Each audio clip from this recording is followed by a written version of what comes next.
A e dini se e ardhmja mund të ndryshojë të kaluarën? E dëgjuat mirë. E ardhmja mund të ndryshojë të kaluarën. Është vërtet një diskutim mjaft serioz dhe tepër i rëndësishëm sepse unë mendoj që ka disa teknologji që ne i përdorim por nuk thuhen publikisht. Tani po ju tregoj disa sekrete që duhet të njihni. Kush është rastësisht si gjithmonë dhe nuk e ka bërë ende, bëjni like faqes dhe videos që shihemi sërish dhe ju falenderoj që jemi bërë bashkë. Në vitin 1984 u bë eksperimenti i parë, sepse ishte hipotizuar më përpara. Quhet eksperimenti Wheeler, ose më mirë eksperimenti i vonuar i Wheeler, të John Wheelerit, sepse ai e kishte hipotizuar fillimisht. Dhe çfarë bën studiuesit? Studiuesit morën këto grimcat, sepse flitet në gjuhën kuantike. Pra, morën këto grimcat dhe i modifikuan. Çdo thot kjo, tani po ja u tregoj. Shikoni, është pak kompleks, por mund të shpjegohet. Ja u tregoj edhe këtu, për shembull. Pra, e ardhmja që duhet akoma që të vijë ardhmja, ndryshon të kaluarën. Nuk është fantazi, është shkencë. Tani po ja u tregoj. Atëre, nëse do e pikturojmë këtu e ardhmja, pra kjo është e ardhmja, do e bëj këtu më mirë, e ardhmja,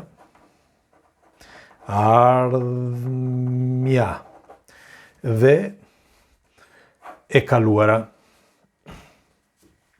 E kaluara është sipër. Po e pikturoj kështu. Okej? Kështu që kjo është e kaluara, kjo është e ardhmja. Tani çfarë bëhet? Kjo lidhet me këtë. Okej? Me pak fjalë janë kështu. Okej? Kështu që e zëm sikur kjo është e kaluara, që ta kuptoni më mirë, dhe kjo është e ardhmja. Dakord? Ne nëse se modifikojmë të ardhmen, kemi modifikuar të kaluarën. E kuptohet mirë. Modifikojmë të ardhmen për të modifikuar të kaluarën. Pra, sikur mos të ketë ekzistuar një histori, një fakt, çdo lloj gjëje, një sundimtar që mund të sundoj si të doj. Kjo është fizikë kuantike dhe do t'ja them se si. Sepse diku këtu në mes ekziston një grimcë. Kjo është grimca. Tani çfarë ndodh? Kjo grimca që është këtu, po ja u bëj kështu.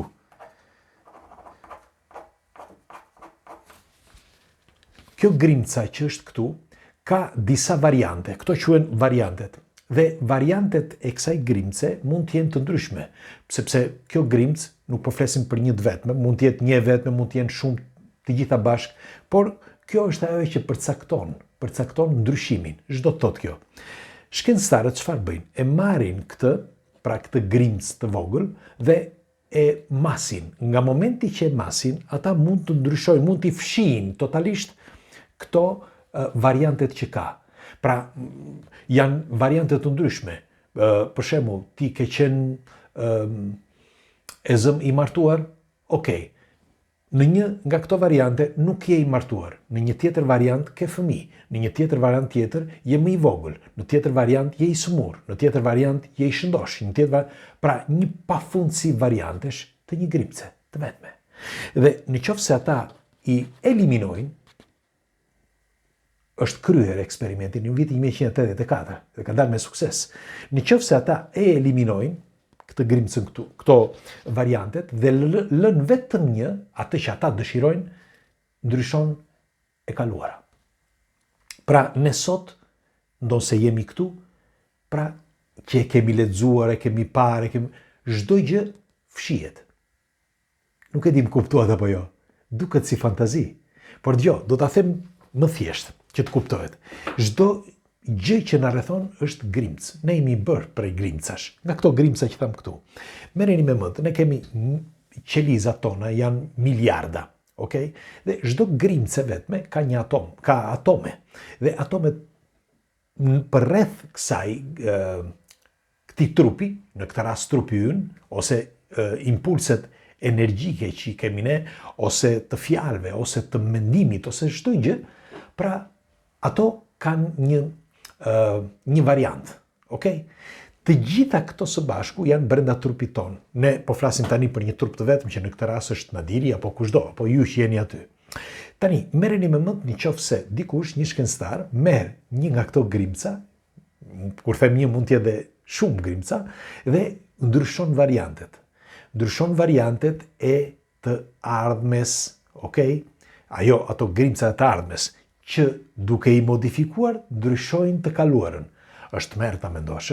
Shikoni, në vitin 1978, më duket mos gaboj, veneciani bëri një studim që quhen grimcat e stringve, ose mirë teoria e stringve. E kemi thënë këtë disa herë, por unë dua që ta nënvizoj.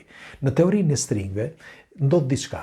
Ne, nga momenti që ne e vrojtojmë, pra, më ndiqni me kujdes, nuk është se jam shkencëtar, por këto i kam studiuar mirë, le të themi. Dhe është mirë që të diskutojmë për këto, se mua më pëlqejnë shumë.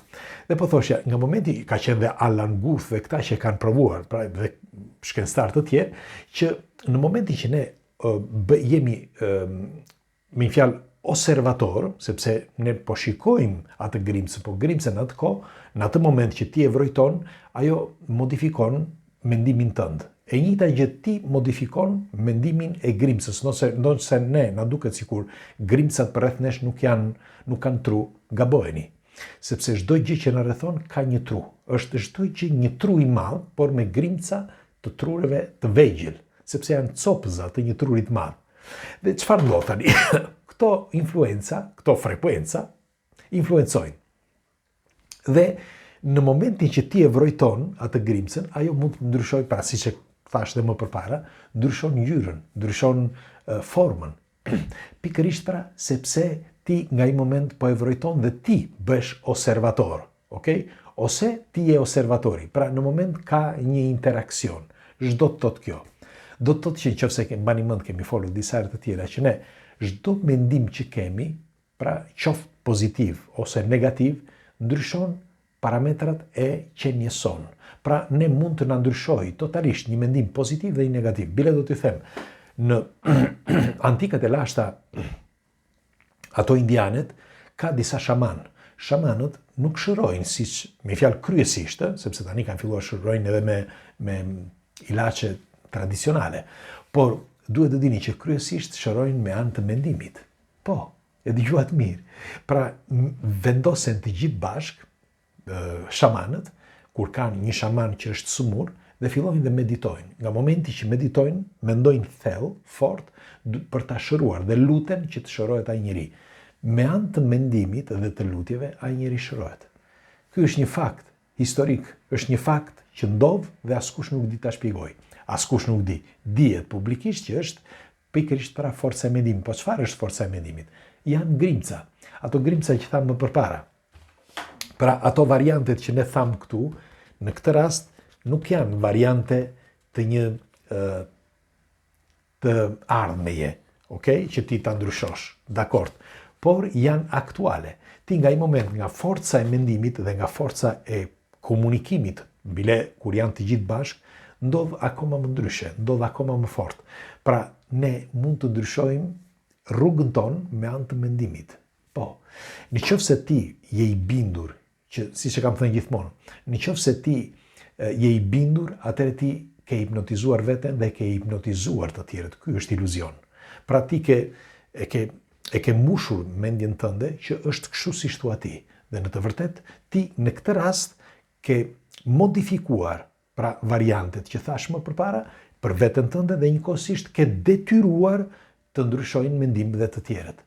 Nuk është fantazi, nuk janë, këto janë reale.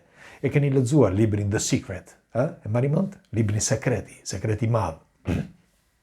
Kur doli libri Sekreti, të gjithë u çmendën sepse thoshin, sepse ishin gjëra të reja që dikush nuk i njihte, dhe ndaj u bë dhe shumë publik. Por këto janë, le të themi, praktika shumë të lashta, qoftë edhe budiste, por në këtë rast, siç u thash, edhe të Amerikës Latine, nativi amerikani, pra ata amerikanët e vërtet, ata me anë të mendimit mund të shërojnë, akoma sot. I kanë këto praktika, nuk diskutohet tani, po zhduken dal nga dal, por që është me fjalë bëhet ende sot. Bëhen dhe askush nuk flet. Maj mend kur kam lexuar librin e Castanedës. Castaneda fliste pikërisht për shamanët, fliste për këtë kontaktin që kishte me forma të tjera jete.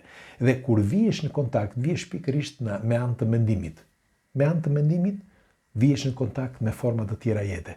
Disa u thon shpirtra, disa u thon demon, sepse ka disa praktika që njerëzit mendojnë që janë, le themi, demoniake, ose janë të këqija, por duhet të dini që kjo është bota. Bota është e bukur pikërisht sepse ka një pafundësi misteresh dhe ne kurrë nuk do t'i zbulojmë të gjitha. Por nëse ti kërkon të vihesh në kontakt me një botë tjetër, është e vetmja mënyrë, pra me anë të mendimit, sepse mendimi kolektiv është vetëm një, është mendja e madhe, ose më mirë krijuesi. Këtë mendojnë jo vetëm shamanët, jo vetëm studiuesit, por edhe vetë shkencëtarët kur vinë një moment me fjalë që kuptojnë që ka diçka të madhe pas. E mbani mend teorinë e neutrinëve. E mbani mend që kemi folur. Neutrinët, ju kërkoni që të shkojmë atje, okej. Tha neutrinët dhe shkuan atje ku nevojitej. Pra, të mbani mend që të gjitha këto, edhe kjo, pra, shkenca e vonuar e Wheelerit, si që thash, modifikon të kaluarën. Po, është bërë eksperiment dhe të gjithë e din, por të gjithë heshtin. Kalofshi bukur.